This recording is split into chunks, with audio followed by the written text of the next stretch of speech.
ഹരേ രാമ രാമ രാമ ഹരേ ഹരേ ഹരേ കൃഷ്ണ കൃഷ്ണ കൃഷ്ണ ഹരേ ഹരേ ഹരേ രാമ രാമ രാമ ഹരേ ഹരേ ഹരേ കൃഷ്ണ കൃഷ്ണ കൃഷ്ണ ഹരേ ഹരേ ഹരേ രാമ രാമ രാമ ഹരേ ഹരേ ഹരേ കൃഷ്ണ കൃഷ്ണ ഹരേ ഹരേ ഹരേ കൃഷ്ണ കൃഷ്ണ കൃഷ്ണ ഹരേ ഹരേ ഹരേ രാമ രാമ രാമ ഹരേ ഹരേ ഹരേ ഹരേ കൃഷ്ണ.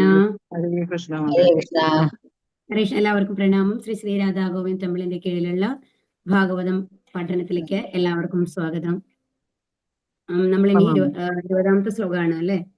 ഓം അജ്ഞാനതിമിരാന്തസ്യ ജ്ഞാനാഞ്ജനശലാകയാ ചക്ഷുരുന്മീലിതം യേന തസ്മൈ ശ്രീ ഗുരവേ നമഃ.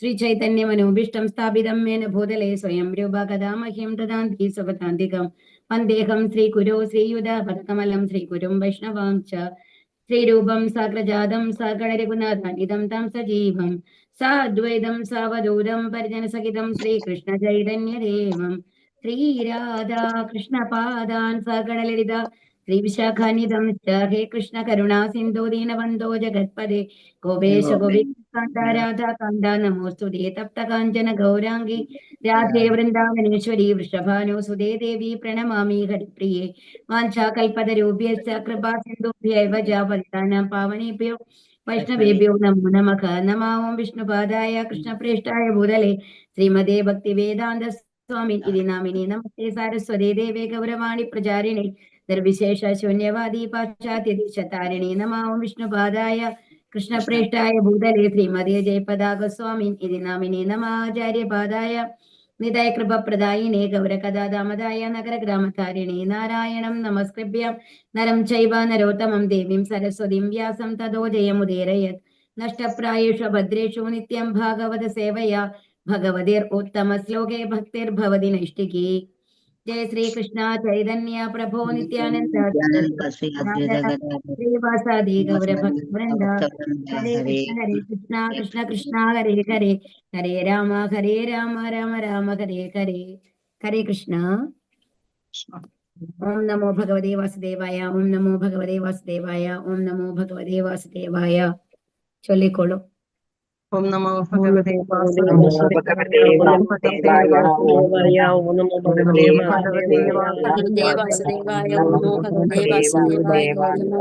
വാസുദേവായ. രജസ്തമോഭ്യാമാക്ഷിപ്തം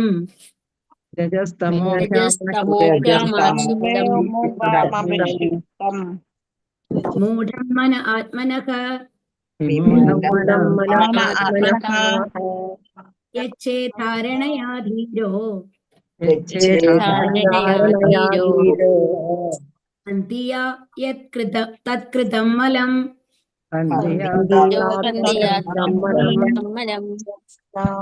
കൃഷ്ണ.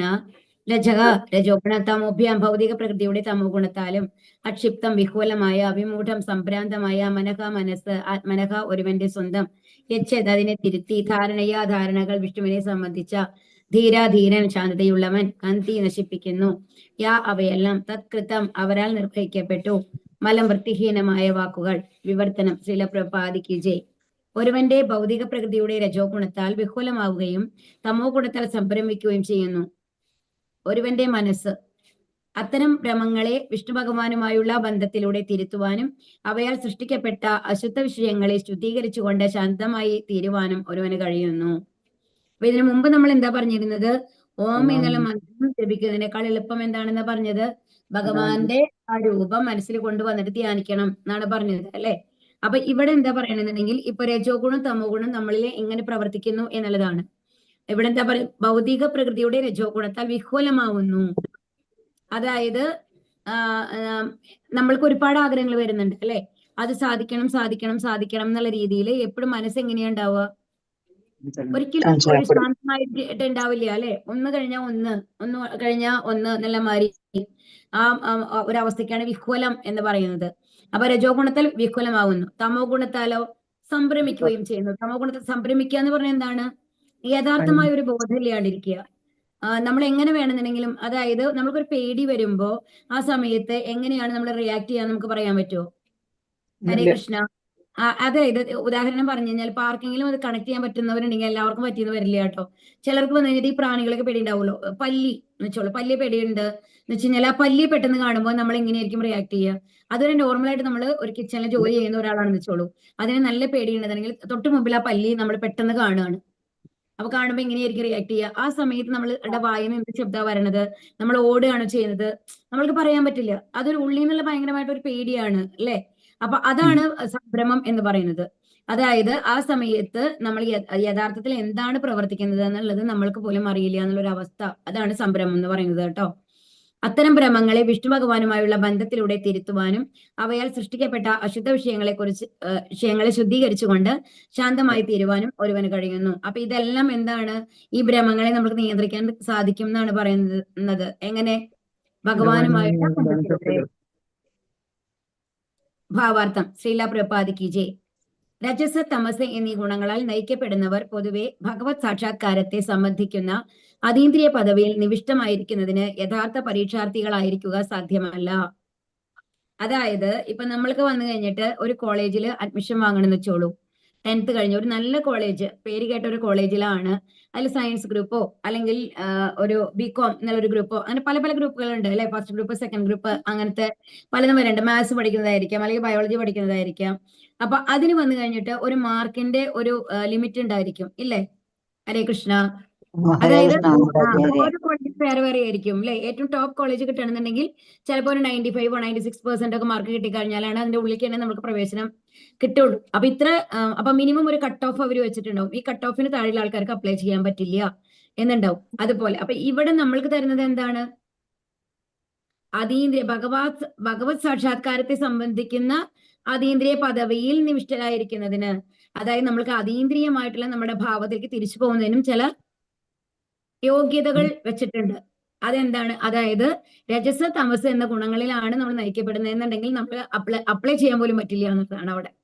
അതാണ് യഥാർത്ഥ പരീക്ഷാർത്ഥികളായിരിക്കുക സാധ്യമല്ല. സത്വഗുണത്താൽ നയിക്കപ്പെടുന്നവർക്ക് മാത്രമേ പരമസത്യത്തെക്കുറിച്ചുള്ള ജ്ഞാനം ലഭിക്കുകയുള്ളൂ. രജസ്, തമസ് എന്നീ ഗുണങ്ങളുടെ പ്രഭാവങ്ങൾ ധനം, സ്ത്രീജനങ്ങൾ എന്നിവരോടുള്ള അമിതമായ അഭിനിവേശത്തിലൂടെ പ്രകടമാക്കുന്നു. അപ്പൊ അതാണ് റിലേഷൻസ് അല്ലെ? നമ്മുടെ ഭാര്യയ്ക്ക് ഭർത്താവിനോടുള്ള അറ്റാച്ച്മെന്റ്, ഭർത്താവിന് ഭാര്യയോടുള്ള അറ്റാച്ച്മെന്റ്, അച്ഛനോടും അമ്മോടുള്ള അറ്റാച്ച്മെന്റ്, മക്കളോടുള്ള അറ്റാച്ച്മെന്റ്, അവർക്ക് വേണ്ടി ധനം സമ്പാദിക്കേണ്ടത്, വലിയ കാർ വേണം, വലിയ വീട് വാങ്ങണം. ഇതെല്ലാം ഏത് ഗുണമാണ് കാണിക്കുന്നത്? ഹരേ കൃഷ്ണ. രജോഗുണം അല്ലേ? അപ്പൊ ഇതെന്ന് പറയുമ്പോ അപ്പൊ വിഷ്ണുവായിട്ടുള്ള ബന്ധം നമ്മൾ മറന്നു പോവുക എന്നുള്ളതാണ്. ധനത്തോടും സ്ത്രീകളോടും അമിതമായ ആസക്തിയുള്ളവർക്ക് അവരുടെ താല്പര്യത്തെ വിഷ്ണുവിന്റെ പ്രബലമായ നിരാകാര ഭാവത്തിലൂടെയുള്ള നിരന്തര വിഷ്ണു സ്മരണയിലൂടെ മാത്രമേ ശുദ്ധി ചെയ്യാൻ സാധ്യമാവുകയുള്ളൂ. അപ്പൊ അതിനെന്ത് വേണം? അതിൽ നിന്ന് മാറുന്നതിന് എന്ത് വേണം? നിരന്തരം വിഷ്ണു സ്മരണയുണ്ടാവണം എന്നുള്ളതാണ് ഇവിടെ പറയുന്നത് അല്ലെ? സാമാന്യേന അവ്യക്തിഗത അഹൈത്തുകി അധികത സവൈ പുംസാം പരോധർമ്മോ യഥോ ഭക്തർ അദോഷജെ. ആകെക്കൂടിയുള്ള മാർഗം എന്താണ്? അഹൈത്തുകി അപ്രതിഹത, അതായത് ഭഗവാനെ ഇഷ്ടപ്പെടുന്നതിന് നമ്മളുടെ ആവശ്യങ്ങൾക്കല്ലാതെ ഭഗവാനെ ഇഷ്ടപ്പെടുക, ഭഗവാന് വേണ്ടി സേവനം ചെയ്യുക എന്നുള്ളതാണ്. ഇപ്പൊ ഇതെന്ന് പറയുമ്പോ രജോ ഗുണത്തിൽ നമ്മൾ ചെയ്യുന്നത് എന്താണ്? എനിക്ക് ധാരാളം ധനം വേണം, ഞാൻ അതിന് വേണ്ടിയിട്ട് ഒരു കുബേര പൂജ ചെയ്യുന്നു അല്ലെങ്കിൽ ലക്ഷ്മി പൂജ ചെയ്യുന്നു എന്ന് നമ്മൾ വെക്കുന്നു അല്ലേ? അങ്ങനെ ചെയ്യുന്നു. അല്ലാന്നുണ്ടെങ്കിൽ എന്റെ മക്കളൊക്കെ നന്നായിരിക്കണം എന്ന് വെച്ചുകൊണ്ട് അതുപോലെ എനിക്ക് വീട് വാങ്ങണം, അതിനുള്ള തടസ്സങ്ങളെല്ലാം മാറാൻ വേണ്ടിയിട്ട് നമ്മൾ എന്ത് പൂജയാണ് ചെയ്യുക? സാധാരണ ഒരു വിഘ്നേശ്വരന് അല്ലെ? ഗണപതിക്ക് എന്തെങ്കിലും പൂജ ചെയ്യുന്നു, ഗണപതിക്ക് ചെയ്യുന്നു അല്ലെ? അപ്പൊ അങ്ങനത്തെ ലെവലില് ചെയ്യുന്ന ആൾക്കാർക്ക് ഒരിക്കലും ഭഗവാനെ അറിയാനായിട്ട് സാധിക്കില്ല എന്നുള്ളതാണ് ഇവിടെ പറയുന്നത്. അതായത് നിരന്തരമായ വിഷ്ണു സ്മരണ വേണം. അപ്പൊ ഇവിടെ ആഗ്രഹങ്ങളില്ലാതെ ഞാൻ ഭഗവാനെ ഇഷ്ടപ്പെടുന്നു, ഭഗവാന്റെ അടുത്ത് എനിക്ക് തിരിച്ചു പോകണം എന്നുള്ളത് കൊണ്ട് നമ്മൾ ഭഗവാനെ സ്മരിക്കണം എന്നുള്ളതാണ്. സാമാന്യേന അവ്യക്തിഗതവാദികൾ അല്ലെങ്കിൽ അദ്വൈതവാദികൾ രജോ തമോ ഗുണങ്ങളാൽ സ്വാധീനിക്കപ്പെട്ടവരാണ്. മുക്താത്മാക്കളാണെന്ന് സ്വയം വിചാരിക്കുന്ന അത്തരം അവ്യക്തിഗതവാദികൾക്ക് പരിപൂർണ സത്യത്തിന്റെ അതീന്ദ്രിയ വ്യക്തിഗത ഭാവത്തെക്കുറിച്ച് യാതൊരു അറിവുമില്ല. അപ്പൊ ഈ അദ്വൈതവാദികൾ എന്ന് പറയുന്നതും രജോ തമോ ഗുണത്തിലാണെന്നാണ് പറയുന്നത്. അതുകൊണ്ടാണ് അപ്പൊ സത്വഗുണത്തിലുള്ള ആൾക്കാര് ഏത് രൂപമാണ് ഭഗവാനെ ധ്യാനിക്കുക? രണ്ട് കൈയുള്ള ഭഗവാന്റെ സ്വരൂപം.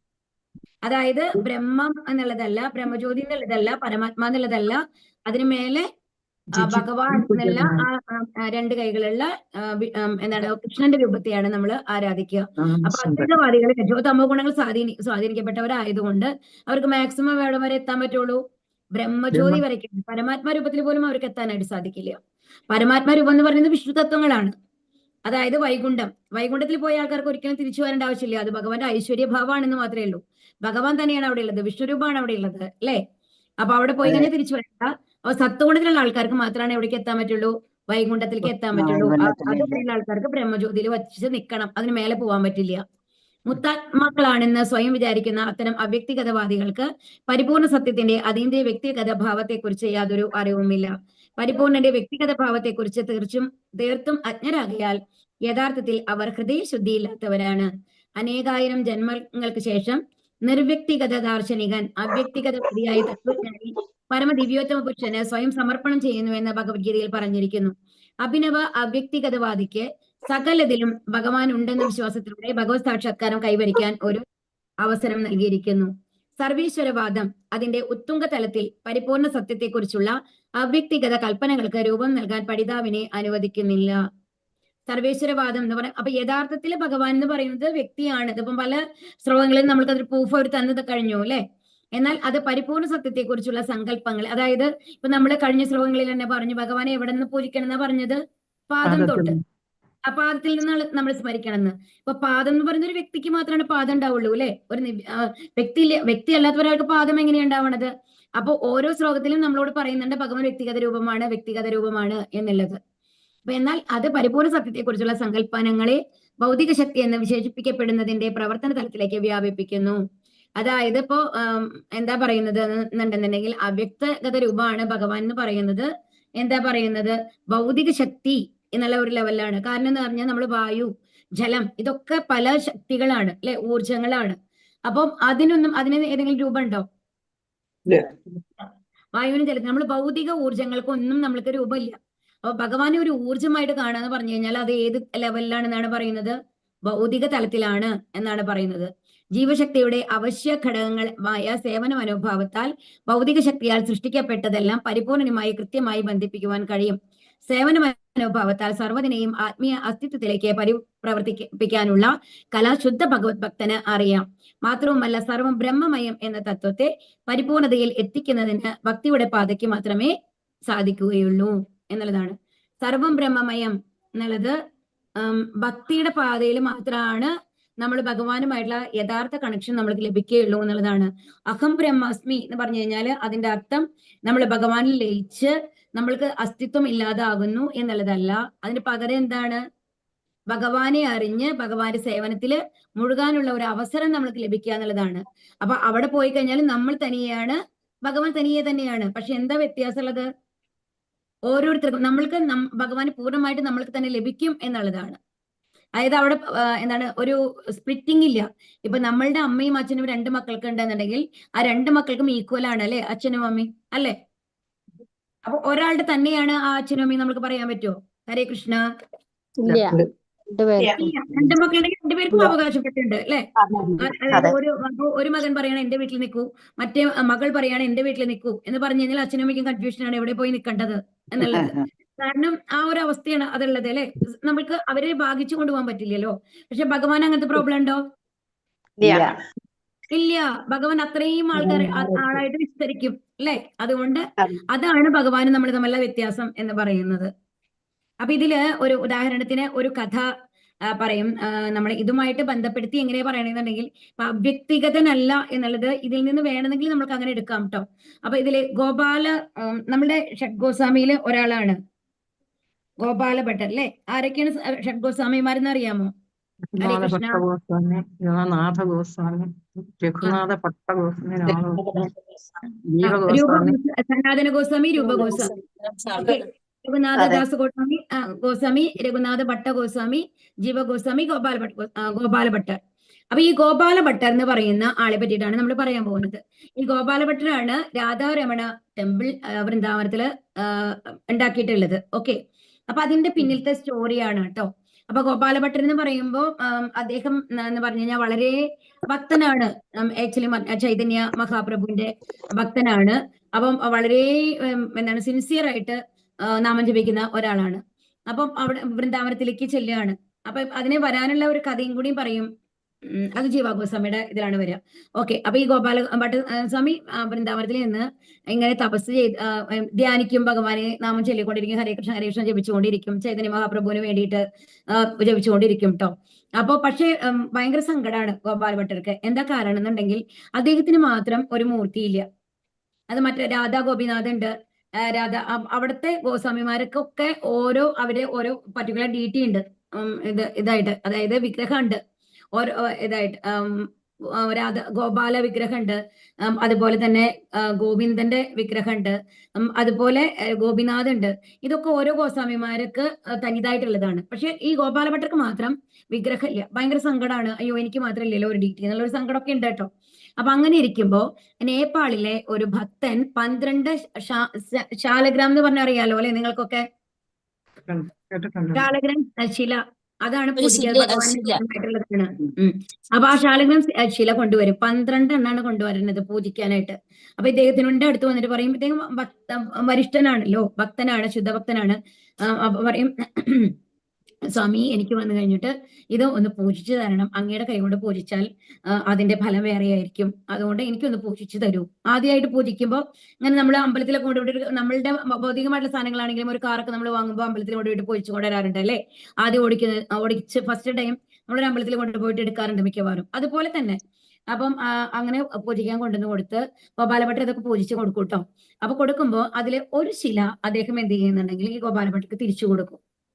തിരിച്ചു കൊടുത്തിട്ട് പറയും അങ്ങ് വെച്ചോളൂ ഇത് എന്ന് പറയും. അതൊരു ശില മാത്രമാണല്ലോ, അങ്ങ് വെച്ചോളൂ എന്ന് പറയും. അപ്പൊ ഇദ്ദേഹം പറയും, ഞാൻ ഒരു സന്യാസിയാണ്, എനിക്ക് ഈ പൂജകളൊക്കെ ചെയ്യാന്ന് പറയുന്നത് അതിന് പൂജാദ്രവ്യങ്ങളൊക്കെ വേണ്ടേ, അപ്പൊ അതൊക്കെ സംഭരിക്കുക എന്ന് പറഞ്ഞാൽ ബുദ്ധിമുട്ടാണ്, അത് നിങ്ങൾ തന്നെ വെച്ചോളൂ എന്ന് പറയും. അപ്പൊ അങ്ങനെ പറഞ്ഞ് അയാളെന്ന് അവിടെ ഉണ്ടാവും. പിറ്റേ ദിവസം അയാൾ തിരിച്ചു പോവുകയാണ് ആ നേപ്പാളിലത്തെ ആള്. അപ്പൊ അത് കഴിഞ്ഞ് സ്വീകരിക്കില്ല ഗോപാലഭട്ടർ. അപ്പൊ അന്ന് രാത്രി ആര് വരും? ഭഗവാൻ വരികയാണ് ഇതില് അദ്ദേഹത്തിന്റെ സ്വപ്നത്തില്. വന്നു കഴിഞ്ഞിട്ട് പറയാണ് ഗോപാലഭട്ടരോട്, ആ ശാലഗ്രാം ശില സ്വീകരിക്കൂ ഗോപാലഭട്ടരെ, എനിക്ക് നിന്റെ കൂടെ ഇരിക്കാൻ വളരെ ഇഷ്ടമാണ്, എനിക്ക് നിന്റെ കൂടെ ഇരിക്കാനാണ് ആഗ്രഹം എന്ന് പറയുകയാണ്. ശരിക്കും ഈ ഒരു സെന്റൻസ് ആണ് പറയണത്. ഒന്ന് ആലോചിച്ച് നോക്കില്ലേ, നമ്മള് ഭക്തി ചെയ്യുന്ന ആൾക്കാർക്ക് വന്നു കഴിഞ്ഞിട്ട് ഇങ്ങനത്തെ ഒരു സെന്റൻസ് കേൾക്കുമ്പോ എങ്ങനെ ഉണ്ടാവും? എനിക്ക് നിന്റെ കൂടെ ഇഷ്ടമാണ്. നമ്മൾ ഓരോരുത്തരും ആഗ്രഹിക്കുന്നുണ്ടോ ഈ ഒരു സെന്റൻസ് കേൾക്കാനായിട്ട്? നിങ്ങൾ ആരെങ്കിലും ആഗ്രഹിക്കാറുണ്ടോ? ഹരേ കൃഷ്ണ, എനിക്ക് നിന്റെ കൂടെ വന്നിരിക്കാൻ ഇഷ്ടമാണെന്ന് കേൾക്കുന്നത് എല്ലാവരും ആഗ്രഹിക്കുന്ന ഒരു കാര്യമാണ് അല്ലെ? ആ ഒരു എന്താന്ന് പറയുമ്പോ എത്ര പുണ്യമായിട്ടുള്ളൊരു നിമിഷമാണെന്നൊന്ന് ആലോചിച്ച് നോക്കൂ. ശരിക്കും ആ ഒരു സെന്റൻസ് നമ്മൾ കേൾക്കണ ആ ഒരു നിമിഷം എന്ന് പറയുന്നത്. അപ്പൊ എന്നിട്ട് ഗോപാലഭട്ടർ കണ്ണീന്നൊക്കെ വെള്ളം വരും. അത് കഴിഞ്ഞ് ഉണർന്നു കഴിഞ്ഞിട്ട് ആ ശില സ്വീകരിച്ച് വേഗം തന്നെ അവിടെ ഇരുന്നു കൊണ്ട് പൂജിക്കുകയാണ് ആ ശാലഗ്രാം ശില. അങ്ങനെ പൂജിച്ച് ആ പൂജയുടെ ഇടയിൽ വന്നിട്ട് എന്തായി മാറുന്നു?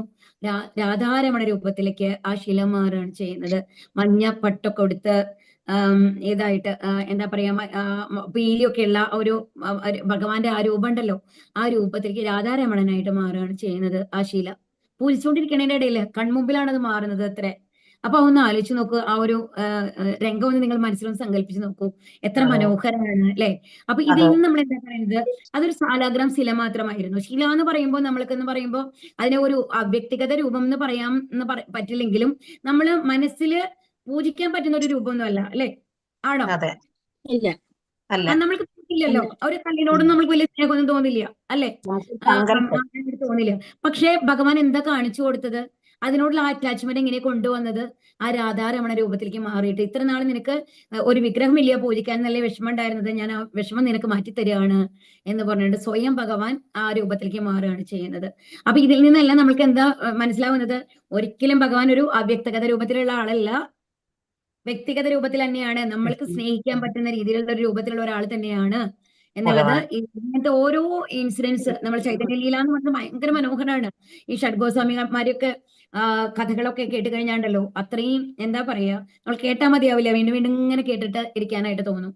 അപ്പം ഇതൊക്കെ നമ്മൾ കാണിച്ചു തരുന്നത് എന്താണ്? ഭഗവാൻ ഒരു വ്യക്തിയാണ് എന്നുള്ളതാണ്. ഹരേ കൃഷ്ണ. ഇനി അടുത്ത ശ്ലോകത്തിലേക്ക് പോവാട്ടോ. ഓം നമോ ഭഗവതേ വാസുദേവായ, ഓം നമോ ഭഗവതേ വാസുദേവായ, ഓം നമോ ഭഗവതേ വാസുദേവായ. ചൊല്ലിക്കോൾ. നമോ ഭഗവതേ വാസുദേവായ ഭഗവതേ വാസുദേവായ മാതാജി മലയാളമാണ് ചെയ്യുന്നില്ല മാതാജി.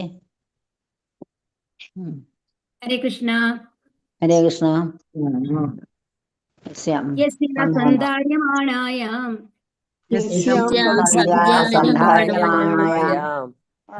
യോഗിനോ ഭക്തിരക്ഷണഃ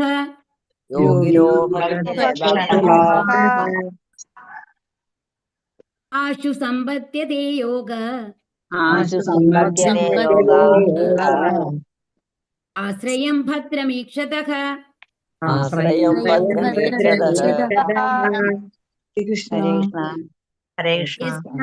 ഹരേ കൃഷ്ണ. യസ്യാം അത്തരം ചിട്ടയായ സ്മരണത്തിലൂടെ സന്ധാര്യമാണായാം അപ്രകാരം ശീലത്തിൽ ദൃഢീകൃതമായിട്ട്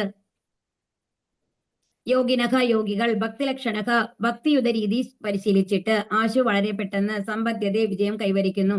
യോഗ ഭക്തിപരമായ സേവനത്താലുള്ള ബന്ധം ആശ്രയം ആശ്രയത്തിൽ ഭദ്രം എല്ലാ നന്മയും ഈക്ഷതക യാതൊന്ന് കണ്ടുകൊണ്ട്. വിവർത്തനം ശ്രീല പ്രസാദിക്ക് അല്ലയോ രാജാവേ, ഈ സ്മരണ പ്രക്രിയയാലും എല്ലാ നന്മകളും നിറഞ്ഞ ഭഗവാന്റെ സർവശ്രേഷ്ഠമായ വ്യക്തിഗത സങ്കല്പനത്തെ ദർശിക്കുക എന്ന ശീലത്തിന്റെ സ്ഥിരീകരണത്താലും ഒരുവന് ഭഗവാന്റെ ഭക്തിയുടെ സേവനത്തിൽ ഭഗവാന്റെ നേരിട്ടുള്ള ആശ്രയത്തിൽ വളരെ പെട്ടെന്ന് എത്തിച്ചേരാൻ കഴിയുന്നു. അപ്പൊ ഇതിൽ എന്താ പറയുന്നത്? എപ്പോഴും വിഷ്ണു സ്മരണ വേണമെന്നാണ് പറഞ്ഞത് അല്ലെ. അപ്പൊ ഈ സ്മരണ പ്രക്രിയ കൊണ്ട് എല്ലാ നന്മകളും നിറഞ്ഞ ഭഗവാന്റെ സർവശ്രേഷ്ഠമായ വ്യക്തിഗത സങ്കല്പനത്തെ ദർശിക്കുക എന്ന ശീലത്തിന്റെ, അതായത് നമ്മൾ വ്യക്തി രൂപത്തില് ഭഗവാനെ ധ്യാനിച്ചുകൊണ്ട് വിഷ്ണു സ്മരണ നിരന്തരമായി ചെയ്യുകയാണെന്നുണ്ടെങ്കിൽ എന്ത് സംഭവിക്കുന്നു?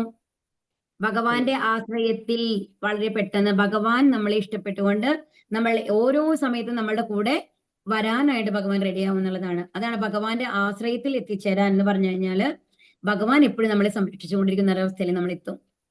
കാരണം ജീവിതത്തിൽ എന്ത് നടന്നു കഴിഞ്ഞാലും ഭഗവാന്റെ ഇച്ഛയ്ക്ക് അനുസരിച്ചാണ് പിന്നെ നടക്കുക, നമ്മുടെ ഇഷ്ടത്തിനനുസരിച്ചിട്ടല്ല. ഭഗവാൻ ഓരോ തവണയും നമ്മൾക്ക് മാർഗം കാണിച്ചു തരും, ഇതാണ് ചെയ്യേണ്ടത്, ഇതല്ല ചെയ്യേണ്ടത് എന്നുള്ളത്. അപ്പൊ നമ്മുടെ ജീവിതത്തിൽ നമ്മൾക്ക് കൺഫ്യൂഷൻ ഉണ്ടാവില്ല, എന്താ ചെയ്യണോ ചെയ്യണ്ടേ. പലപ്പോഴും നമ്മൾ ഇപ്പോഴും സ്റ്റക്കായിട്ട് നിൽക്കുന്നത് എന്താണ്, ഇത് ചെയ്യണോ വേണ്ടേ അല്ലെ. ഇതില് ഇപ്പൊ നമ്മുടെ മാതാജിമാരിൽ എത്ര പേര് ഇവിടെ ഉണ്ട്. ഇപ്പൊ ചിലപ്പോ നമ്മളോട് പറയാറുണ്ട്, നിങ്ങൾ ചായ ഉപേക്ഷിക്കണം, അല്ലാന്നുണ്ടെങ്കിൽ വെളുത്തുള്ളി ഉപേക്ഷിക്കണം എന്നൊക്കെ പറയുമ്പോൾ അത് പറ്റാതെ നമ്മൾ വേണോ വേണ്ടയോ. ശരിക്കും പറഞ്ഞു കഴിഞ്ഞാൽ നമ്മുടെ ഇപ്പോഴത്തെ മോഡേൺ സയൻസ് പറയുന്നത് ഇതൊക്കെ നമ്മുടെ ദേഹത്തിന് വേണമെന്നാണ്, ഒരു ഏജ് കഴിഞ്ഞ ഇത് ആവശ്യമാണെന്നാണ്. നമ്മൾ പലപ്പോഴും നല്ല കൺഫ്യൂഷനിലാണ് ഉള്ളത് അല്ലെ, അത് വേണോ വേണ്ടയോ എന്നുള്ളത്. പക്ഷേ ഈ പൂർണ്ണമായിട്ട് നമ്മൾ ഭക്തി സേവനത്തിൽ എത്തി ഭഗവാന്റെ ആ ഒരു പ്രീതി സമ്പാദിച്ചു കഴിഞ്ഞാൽ ഭഗവാൻ അതിനുള്ള സാഹചര്യങ്ങൾ നമ്മൾ ഒന്നും ചെയ്യേണ്ട ആവശ്യമില്ല, അതിനുള്ള സാഹചര്യങ്ങൾ ഭഗവാൻ തന്നെ ഉണ്ടാക്കി തരും എന്നുള്ളതാണ്. ഹരേ കൃഷ്ണ. ഭാവാർത്ഥം പ്രപാദിക്ക് യോഗാനുഷ്ഠാനങ്ങളുടെ ഒരു കാര്യത്തിൽ മാത്രമേ വിഷമമുള്ളൂ. ഹരേ കൃഷ്ണ. അത് മാറും മാതാജി, ഭഗവാന്റെ ഇച്ഛ വരുമല്ലോ, അപ്പോ നമ്മൾ അറിയാതെ തന്നെ നമ്മൾ മാറും എന്നുള്ളതാണ്. ഞാൻ ചായ കുടിച്ചേരിക്കുള്ളൂ, ഞാനത് ഉപേക്ഷിക്കില്ല എന്ന് വാശി പിടിക്കുന്ന ആൾക്കാർക്ക് പോലും അതിനുള്ള സന്ദർഭങ്ങൾ ഭഗവാൻ ഉണ്ടാക്കി കൊടുക്കും എന്നുള്ളതാണ് ചില സമയത്ത്. അത് ഭഗവാന്റെ ഇച്ഛയാണ്, ഭഗവാന്റെ കാരുണ്യം ഉണ്ടെങ്കിലാണ് അതിന് നമ്മൾക്ക് സാധിക്കുള്ളൂ. അതുകൊണ്ട് അതിനെപ്പറ്റി നമ്മൾ വിഷമിക്കേണ്ട ആവശ്യമില്ല. നമ്മുടെ ഭക്തി സേവനങ്ങൾ തുടർച്ചയായിട്ട് കൊണ്ടുപോയിക്കൊണ്ടിരിക്കുക എന്നുള്ളതാണ്. യോഗാനുഷ്ഠാനങ്ങളുടെ വിജയം ഭക്തിയുത മനോഭാവത്തിന്റെ സഹായത്താൽ മാത്രമേ പ്രാപ്തമാവുകയുള്ളൂ. സർവേശ്വരവാദം, സർവശക്തനായ ഭഗവാന്റെ സാന്നിധ്യം എല്ലായിടത്തിലും അനുഭവപ്പെടുക എന്നത് ഭക്തിയുത സങ്കല്പനങ്ങളിൽ പരിചിതമായി തീരുന്നതിന് മനസ്സിനുള്ള ഒരു തരം പരിശീലനമാണ്. അതായത് ഭഗവാന്റെ സാന്നിധ്യം എല്ലായിടത്തും അനുഭവപ്പെടുക അല്ലെ. അപ്പൊ അതെന്തിനു വേണ്ടിയാണ്? ഇപ്പൊ നമ്മളോട് പറയും, നമ്മൾക്കത് ആദ്യം നമുക്ക് സാധ്യമൊന്നും ആവില്ല. ഇപ്പൊ നമ്മൾ ഒരു ചെടി കാണുമ്പോൾ അതിൽ ഭഗവാനെ ഒന്നും ദർശിക്കാറില്ല അല്ലെ. നമ്മൾ വെള്ളം കുടിക്കുമ്പോൾ നമുക്ക് നല്ല ദാഹം വരുന്നു, നമ്മൾ വെള്ളം കുടിക്കുന്നു എന്ന് മാത്രമാണ് ആലോചിക്കാറുള്ളൂ. ഇത് ഭഗവാൻ തന്ന വരദാനമാണ്, അതുകൊണ്ടാണ് എനിക്ക് ദാഹം ശമിപ്പിക്കാൻ സാധിക്കുന്നത് എന്ന് നമ്മൾ എപ്പോഴെങ്കിലും വെള്ളം കുടിക്കുമ്പോൾ ആലോചിക്കാറുണ്ടോ? ഇല്ല. അപ്പൊ അതിനെന്താ പറയണെന്നുണ്ടെങ്കിൽ ഓരോ സമയവും നമ്മളെ പരിശീലിപ്പിക്കുക എന്നുള്ളതാണ്. ഇപ്പൊ ബ്രഹ്മമുഹൂർത്തത്തിൽ എഴുന്നേൽക്കാത്ത എത്രയോ പേരാണ് ഇപ്പൊ ബ്രഹ്മമുഹൂർത്തത്തിൽ എഴുന്നേറ്റിരുന്ന് നാമം ജപിക്കുന്നത് അല്ലെ. അതൊരു നമ്മൾക്ക് ശീലമായി കഴിഞ്ഞു. മംഗളാരതി ഡെയിലി കാണണം നമ്മൾക്ക് തോന്നുന്നു. ഒരു ദിവസം കണ്ടില്ലെങ്കിൽ അയ്യോ എന്തോ കുറവുമാരി നമ്മൾക്ക് തോന്നും അല്ലെ. ഇന്ന് എന്തോ എനിക്കത് ചെയ്യാൻ പറ്റിയില്ല, അറിയാതെ അലാം വെക്കാൻ വിട്ടുപോയി, അല്ല ഫോണിൽ ചാർജ് ഉണ്ടായിരുന്നില്ല, ഏതോ ഒരു ദിവസം നമുക്ക് അങ്ങനെ സംഭവിക്കാം. അപ്പൊ നമ്മുടെ മനസ്സിലൊരു വിഷമം തോന്നും, അയ്യോ എഴുന്നേൽക്കാൻ പറ്റിയില്ലല്ലോ എന്നുള്ളത് അല്ലെ. ആ ഒരു അതാണ് ഭഗവാന്റെ സാന്നിധ്യം എല്ലായിടത്തും അനുഭവപ്പെടുക എന്ന് പറയുന്നത്. എന്താണ്? മനസ്സിനുള്ള ഒരു തരം പരിശീലനമാണ് എന്നാണ് പറയുന്നത്. പിന്നെ അതില്ലാണ്ട് പറ്റില്ല എന്നുള്ള ലെവലിലേക്ക് നമ്മൾ മാറും. മാത്രമല്ല യോഗിയുടെ ദുർജ്ഞേയമായ യോഗ പരിശീലന ഉദ്യമങ്ങൾക്ക് അന്ത്യം കുറിക്കുന്നതിന് അയാളുടെ ഭക്തിയുത മനോഭാവത്തിന് സാധ്യമാകുന്നു. ഭക്തിയുത സേവനവുമായി സമ്മിശ്രമാകാതെ അത്തരം വിജയകരമായ പദവിയിലേക്ക് ഉയരാൻ ഒരുവന് കഴിയുകയുമില്ല. സർവം ബ്രഹ്മം എന്ന കാഴ്ചപ്പാട്, അതാണ് അഹം ബ്രഹ്മാസ്മി എന്ന് പറയുന്നത്, സൃഷ്ടിക്കുന്ന ഭക്തിയുടെ അന്തരീക്ഷം പിൽക്കാലത്ത് ഭക്തിയുടെ സേവനമായി പുഷ്ടിപ്പെടുന്നു.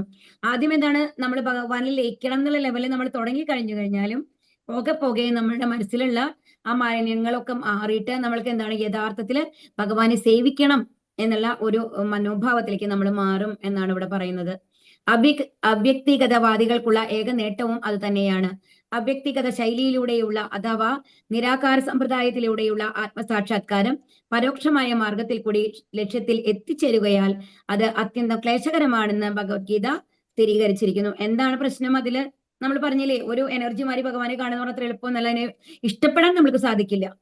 ഒരു റൂൾ എന്നുള്ള ലെവലിൽ നമുക്ക് വേണമെങ്കിൽ മനസ്സിൽ കൊണ്ടുവരാം എന്നല്ലാതെ ഇഷ്ടപ്പെട്ടിട്ട് നമുക്ക് അത് ചെയ്യാനായിട്ട് സാധിക്കില്ല അല്ലെ. ഇഷ്ടം എപ്പോഴാണ് വരുന്നത്? ആ ഒരു വ്യക്തിയോടാണ് നമ്മൾക്ക് ഇഷ്ടം വരുന്നത് അല്ലെ. അതുകൊണ്ടാണ് വ്യക്തിയുടെ സേവനമാണ് ഈസി എന്ന് പറയുന്നത്. എങ്കിലും ദീർഘകാലത്തിന് ശേഷം ഭഗവാൻ വ്യക്തി സ്വരൂപനാണെന്ന സത്യം മനസ്സിലാക്കുമ്പോൾ ഭഗവാന്റെ ഈ വ്യക്തിഗത ഭാവം അവ്യക്തിഗതവാദികൾക്ക് മനപ്പീടയ്ക്ക് കാരണമായി തീരുന്നു. അപ്പൊ പിന്നെ അത് പോകെ അവസാനം നമ്മൾ സനത് കുമാരൻ സനന്ദനൊക്കെ അല്ലെ, 4 കുമാരന്മാർ എന്താണ്ടായത്? അവര് ഭഗവാൻ ആ വിഷ്ണു എന്താണ് തുളസിയുടെ സ്മെല്ല് കേട്ടപ്പോ ആ വ്യക്തിഗത രൂപത്തിൽ അവർക്ക് ആകർഷണം വന്നു കഴിഞ്ഞിട്ട് അവർ ശുദ്ധ ഭക്തന്മാരായിട്ട് മാറി അല്ലെ. അപ്പൊ അങ്ങനെ ഒരുപാട് പേരുണ്ട്. നമ്മൾ പ്രകാശാനന്ദ സരസ്വതി നമ്മൾക്ക് കാണാൻ പറ്റും, ചൈതന്യലീലയിൽ കാണാൻ പറ്റും, സാർവഭൗമ ഭട്ടാചാര്യ നമ്മൾക്ക് കാണാനായിട്ട് സാധിക്കും. ഇവരൊക്കെ ആദ്യം എന്താണ് ഭഗവാന്റെ ആ വ്യക്തിഗത രൂപത്തെ ആരാധിച്ചിരുന്നവരല്ല.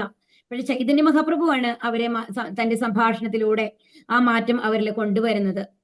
അപ്പൊ അതാണ് പറയുന്നത്. ഹരേ കൃഷ്ണ. ഒരു ശ്ലോകം കൂടി നമുക്ക് നോക്കാം അല്ലെ. ശ്ലോകം 22. ഓം നമോ ഭഗവതേ വാസുദേവായ, ഓം നമോ ഭഗവതേ വാസുദേവായ, ഓം നമോ ഭഗവതേ വാസുദേവായ.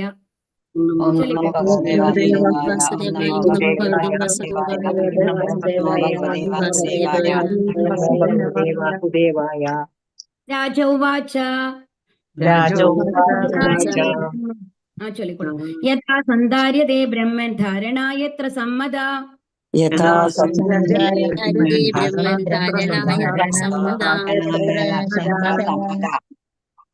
യാദൃശീ വാ ഹരിദാശു പുരുഷസ്യ മനോമലം.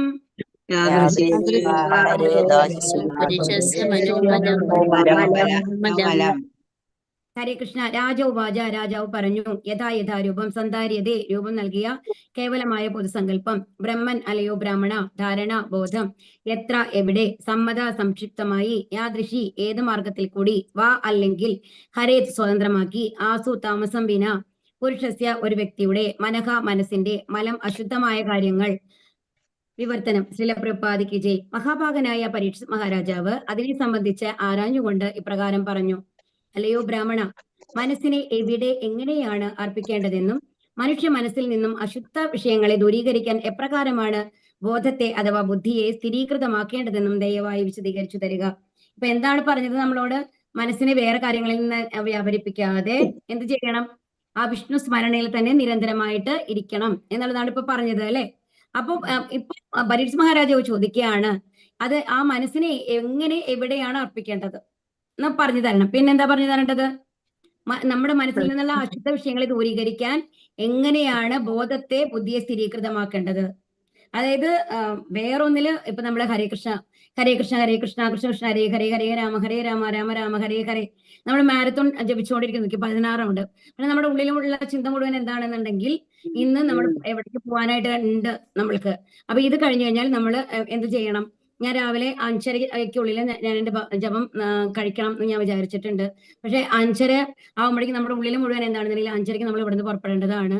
5:30-ക്ക് കറക്റ്റ് ആയിട്ട് ഇവിടുന്ന് പോയാൽ മാത്രമാണ് നമ്മൾക്ക് ഇന്ന സ്ഥാനത്ത് 7:30-ക്ക് എത്താനായിട്ട് സാധിക്കുള്ളൂ. അപ്പൊ നമ്മുടെ കൂടെ കുറച്ച് ആൾക്കാർ വരുന്നുണ്ട്. അവരെല്ലാം റെഡി ആയിട്ടുണ്ടാവോ? അവര് എഴുന്നേറ്റിട്ടുണ്ടോ? അവര് കുളിച്ചിട്ടുണ്ടോ? ഇതൊക്കെയാണ് നമ്മുടെ ചിന്ത എന്നുണ്ടെന്നുണ്ടെങ്കിൽ അങ്ങനെ ചെല്ലിയിട്ട് വല്ല കാര്യം ഉണ്ടോ? അല്ലേ? കാരണം നമ്മളൊരു അതിന്റെ ഫലം പൂർണ്ണമായിട്ട് എന്തെങ്കിലും ഒരു ഫലം ഉണ്ടാവും. കാരണം ഹരേകൃഷ്ണ മന്ത്രമാണ് ജപിക്കുന്നത് എന്നുണ്ടെങ്കിലും അതിന് പൂർണ്ണമായിട്ടുള്ള ഫലം നമ്മൾക്ക് ലഭിക്കില്ല. അതാണ് ഇവിടെ പറയുന്നത്. അപ്പൊ എന്ത് ചെയ്യണം?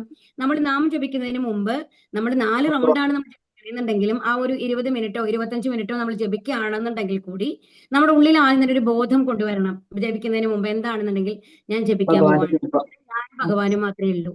വേറെ ആരുമില്ല. ഞാൻ ഭഗവാനോട് സംസാരിക്കുകയാണ്. അപ്പോൾ ഞാൻ സംസാരിക്കുന്ന ഭാഷ നമ്മളിപ്പോൾ മലയാളം സംസാരിക്കുന്ന പോലെ നമ്മൾ ഭഗവാനോടുള്ള ഭാഷയാണ് എന്ത്?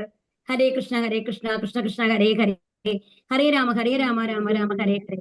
ഇത് നമ്മൾ കേട്ടിട്ട് ജപിക്കുമ്പോൾ നമ്മുടെ ഉള്ളിലുണ്ടാവുന്ന ഓരോ ഫീലിങ്ങും, നമ്മുടെ സങ്കടങ്ങളും, നമ്മുടെ ടെൻഷനും, നമ്മുടെ സന്തോഷവും എല്ലാം ആരറിയും? ഭഗവാൻ അറിയും. കാരണം ഭഗവാൻ നമ്മൾക്ക് വേണ്ടിയിട്ട് ഇരിക്കുകയാണ് 25 മിനിറ്റ് നമ്മുടെ കൂടെ. ആലോചിച്ച് നോക്കൂ. അപ്പൊ നമ്മൾ വേറെ ആൾക്കാരെ അതിലേക്ക് കൊണ്ടുവരാൻ പാടുണ്ടോ? നമ്മുടെ മുമ്പിൽ ഒരാൾ വന്ന് നമ്മളോട് സംസാരിക്കാൻ ഇരിക്കുമ്പോ ഇരുന്ന് കഴിയുമ്പോ അപ്പുറത്ത് ആരോണ്ട് ഇപ്പുറത്ത് ആരോണ്ട് അവരോടൊക്കെ ഞാൻ സംസാരിച്ചുകൊണ്ടിരിക്കുകയാണെങ്കിൽ മുമ്പിലുള്ള ആൾക്ക് എങ്ങനെയുണ്ടാവും? ഇഷ്ടപ്പെടത്തില്ല. ഇഷ്ടപ്പെടില്ല അല്ലെ? അതാണ്. അപ്പൊ നമ്മൾ എപ്പോഴും നാമം ജപിക്കുന്നതിന് മുമ്പ് ഒരു 5 മിനിറ്റ് ഒരു റൗണ്ട് നിങ്ങൾ പിന്നെ ജപിച്ചാലും മതി സമയമില്ലെങ്കിൽ. ബട്ട് എന്നാലും അതിനു മുമ്പ് എന്ത് കൊണ്ടുവരണം? ഞാനും ഭഗവാനുമായിട്ടുള്ള സമയമാണ്, ഇവിടെ നമ്മൾ വേറെ ആരും ഇല്ല എന്നുള്ള ഒരു ഭാവത്തോടു കൂടി ഭഗവാൻ എന്റെ മുമ്പിൽ ഇരിക്കുകയാണ്, ഞാൻ ഭഗവാനോട് സംസാരിക്കുകയാണ് എന്നുള്ള ഭാവത്തിൽ ജപിക്കാൻ തുടങ്ങുക എന്നുള്ളതാണ് ഭാവാർത്ഥം. ശ്രീല പ്രഭുപാദ് ചെയ്യും. ബദ്ധാത്മാവിന്റെ ഹൃദയത്തിലെ മലിന വസ്തുക്കളാണ് അല്ലെങ്കിൽ അശുദ്ധ വിഷയങ്ങളാണ് അവന്റെ എല്ലാ ക്ലേശങ്ങൾക്കും അസ്വാസ്ഥ്യങ്ങൾക്കും മൂലകാരണം. ഭൗതിക അസ്തിത്വത്തിലെ അനേക ക്ലേശങ്ങളാൽ ബദ്ധാത്മാവ് വലയം ചെയ്യപ്പെട്ടിരിക്കുന്നു. കനത്ത അജ്ഞത നിമിത്തം ഭൗതിക ലോകത്തിലെ ദീർഘമായ ജയിൽ ജീവിത കാലയളവിൽ ഹൃദയത്തിൽ സഞ്ചിതമായ അശുദ്ധ വിഷയങ്ങൾ കാരണമുണ്ടാകുന്ന ക്ലേശങ്ങളെ ദൂരീകരിക്കുവാൻ അവൻ അശക്തനാണ്. അതായത് ഒരുപാട് കാലമായിട്ട് നമ്മളത് പഴകി. അപ്പൊ അതിൽ നിന്ന്, അതായത് നമ്മൾ പറയുന്നുണ്ടല്ലോ, കുടിക്കുന്ന ആൾക്കാർക്ക് അതിൽ നിന്ന് ഒരു ദിവസം വേണ്ടാന്ന് വിചാരിച്ചാലും കൂടി അവർക്ക് അത് ചെയ്യാതിരിക്കാൻ പറ്റില്ല എന്നുള്ള പോലെ നമ്മൾ അതിൽ മുഴുകിപ്പോയിരിക്കുകയാണ്. അവൻ യഥാർത്ഥത്തിൽ ഭഗവതിയെ സേവിക്കാൻ ഉദ്ദേശിച്ചുള്ളവനാണ്. എന്നാൽ ഹൃദയത്തിലെ അശുദ്ധ കാര്യങ്ങളാൽ അവൻ തന്റെ കെട്ടിച്ചമച്ചുണ്ടാക്കിയ ആഗ്രഹങ്ങളെ സേവിക്കാൻ ഇഷ്ടപ്പെടുന്നു. അത്തരം ആഗ്രഹങ്ങൾ ഏതെങ്കിലും വിധത്തിലുള്ള മനസ്സമാധാനം നൽകുന്നതിന് പകരം പുതിയ പ്രശ്നങ്ങൾ സൃഷ്ടിക്കുകയും അപ്രകാരം അവനെ ജനിമൃതികളുടെ ആവർത്തന ചക്രത്തിൽ ബന്ധിക്കുകയും ചെയ്യുന്നു. കാമ്യകർമ്മത്തിന്റെ ഫലമായ ഈ അശുദ്ധ കാര്യങ്ങളെ പരമപുരുഷനായ ഭഗവാന്റെ സംസർഗത്താൽ മാത്രമേ ദൂരീകരിക്കുവാൻ കഴിയുകയുള്ളൂ.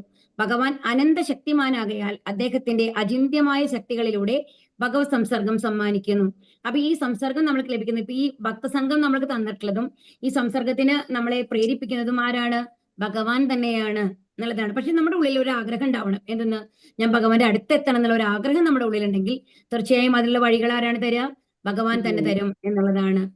അപ്രകാരം പരിപൂർണന്റെ വ്യക്തിഗത ഭാവത്തിൽ പരിപൂർണ വിശ്വാസം അർപ്പിക്കാൻ കഴിവില്ലാത്തവർക്ക് അദ്ദേഹത്തിന്റെ വിരാട് രൂപവുമായി അഥവാ ഭഗവാനെ നിർവ്യക്തിഗത വിശ്വരൂപ ഭാവവുമായി സമ്മേളിക്കുവാനുള്ള ഒരവസരം നൽകിയിരിക്കുന്നു. ഭഗവാനെ നിർവ്യക്തിക വിശ്വരൂപ ഭാവം അദ്ദേഹത്തിന്റെ അചിന്ത്യ ശക്തികളുടെ സവിശേഷതയാകുന്നു. ശക്തിയുള്ളവനും ശക്തികളും, അതായത് അധികാരിയും അധികാരങ്ങളും അനന്യങ്ങളാകയാൽ അദ്ദേഹത്തിന്റെ നിർവ്യക്തിഗത വിശ്വരൂപ ഭാവത്തെ കുറിച്ചുള്ള ധാരണ പോലും ഭഗവാനുമായുള്ള സംസർഗത്തിൽ ഏർപ്പെടാൻ ബദ്ധാത്മാവിനെ പരോക്ഷമായി സഹായിക്കുന്നു. മാത്രവുമല്ല, അപ്രകാരം ഭഗവാനുമായി നേരിട്ട സംബന്ധത്തിൽ ഏർപ്പെടാനുള്ള അവസ്ഥയിലേക്ക് ക്രമേണ ഉയർത്തുന്നു. അപ്പൊ എന്താ പറയുന്നത്? ഈ ഭഗവാന്റെ ആ രീതിയിൽ പരിപൂർണ വ്യക്തിഗത ഭാവത്തിൽ പരിപൂർണ വിശ്വാസം അർപ്പിക്കാൻ കഴിവില്ലാത്തവരാണെന്ന് വിചാരിച്ചോളൂ.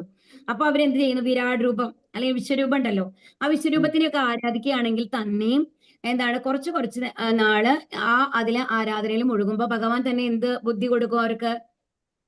ആ വ്യക്തി രൂപത്തിലേക്ക് വരാനുള്ള ഏതെങ്കിലും ഒരു ഗുരുവിനെ അവർക്ക് കൊണ്ടുവന്ന് കൊടുക്കും, ആത്മീയ ഗുരുവിനെ. എന്നിട്ട് അവരുടെ സംസർഗത്തില് ഭക്തി സേവനങ്ങൾ ചെയ്യാനുള്ള ഒരു അവസരം അവർക്ക് ഉണ്ടാക്കി കൊടുക്കും എന്നുള്ളതാണ്. അപ്പൊ ഏതെങ്കിലും തരത്തിൽ നമ്മൾ ഭഗവാന്റെ എത്താനുള്ള ആഗ്രഹം പ്രകടിപ്പിച്ച് ഏതെങ്കിലും ഒരു രീതിയിൽ നമ്മൾ മുന്നോട്ട് പോവുകയാണെന്നുണ്ടെങ്കിൽ അതിന്റെ അടുത്ത തലത്തിലേക്ക് ഉയരാനുള്ള സൗഭാഗ്യം ആര് തരും? ഭഗവാൻ തരും എന്നുള്ളതാണ്. അതാണ് പരോക്ഷമായിട്ട് സഹായിക്കും എന്നുള്ളതാണ്. അപ്പൊ അങ്ങനെ ഭഗവാനുമായി നേരിട്ട് സമ്പർക്കത്തിൽ ഏർപ്പെടാനുള്ള അവസ്ഥയിലേക്ക് ക്രമേണ ഉയർത്തുന്നു. അത് പടിപടിയായിട്ട് അവരെയും ആ ലെവലിലേക്ക് ഉയർത്തിക്കൊണ്ടുവരും എന്നുള്ളതാണ് ഇവിടെ പറയുന്നത്.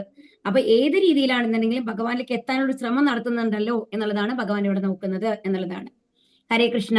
നീ സമയം കഴിഞ്ഞല്ലോ, നാളെ നോക്കാം കേട്ടോ ബാക്കിയുള്ളത്. പതിദാനം പവനേഭ്യോ വൈഷ്ണവേഭ്യോ നമോ നമഃ. ആനന്ദ കോടി വൈഷ്ണവന്ദ കി ജയ്. പ്രഭാത് കി ജയ്. ഗുരു മഹാരാജ് കി ജയ്. ഗൗരി പ്രേമാനന്ദേ ഹരി ഹരി.